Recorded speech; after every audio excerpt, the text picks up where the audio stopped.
தொடர்ந்து 3 நாளுக்கு மேலே தூங்காமல் இருந்தால் என்ன ஆகும்? வீடியோவை கடைசி வரைக்கும் பாருங்கள். கடைசியில் ஒரு ட்விஸ்ட் இருக்குது. நம்ம வாழ்க்கையில் 3ல் 1 பங்கு நேரத்தை தூக்கத்திலேயே செலவழிக்கிறோம்.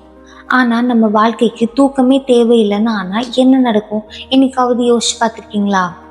முதல் 24 மணி நேரத்தில் நம்ம டெய்லி ரொட்டீன் எப்பயும் போல் நடக்கும். நைட் நேரத்தில் எக்ஸ்ட்ரா டைம் கிடைக்கும். அந்த நேரத்தில் வேலை பார்க்க, எழுத, வேறு ஏதாவது பெண்ணன்னு டைம் கிடைக்கும். அதுக்கப்புறம் தான் ட்விஸ்டே இருக்குது. அடுத்து 48 மணி நேரத்தில் நம்ம உடம்புல சில சேஞ்சஸ் நடக்கும். உங்கள் மூளை ஹேங் ஆக ஆரம்பிக்கும். அதுதான் மைக்ரோ ஸ்லீப்ஸ்ன்னு சொல்கிறோம்.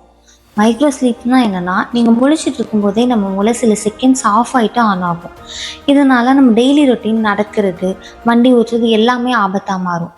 அடுத்து 72 மணி நேரத்தில், அதாவது 3 நாள் தூங்கலைன்னா நம்ம ஹாலுசினேட் பண்ண ஆரம்பிச்சிருவோம். இல்லாத உருவங்கள் கண்ணுக்கு தெரிகிறது, கேட்காத சத்தங்கள்லாம் கேட்கும். உதாரணத்துக்கு 3 படத்தில் தனுஷ்க்கு தெரிஞ்ச மாதிரி இல்லாத உருவங்கள்லாம் தெரியும். இதுவே தொடர்ந்து தூங்காமல் இருந்தால் என்ன ஆகும்? இப்போது நம்ம நார்மலாக தூங்கி இருந்துச்சா நம்ம உடம்புல செல்கள் தானே ரிப்பேர் செஞ்சு புதிய செல்கள் உருவாகும். ஆனால் நம்ம தூங்கவே இல்லைன்னா இந்த ப்ராசஸே நடக்காது இல்லையா? புதிய செல்லும் உருவாகாது. அதனால் நோய் எதிர்ப்பு சக்தி இல்லாமல் ஸ்ட்ரோக்கு, ஹார்ட் அட்டாக் வந்து உலகத்தில் பாதி மக்கள் அழிய வாய்ப்பு இருக்குது. அதனால் தூக்கங்கிறது ஒரு வரம். நைட் 2 மணி வரைக்கும் ஃபோன் பார்த்துட்டு இருக்காமல் ஃபோனை ஓரமாக வச்சுட்டு நிம்மதியாக தூங்குங்க.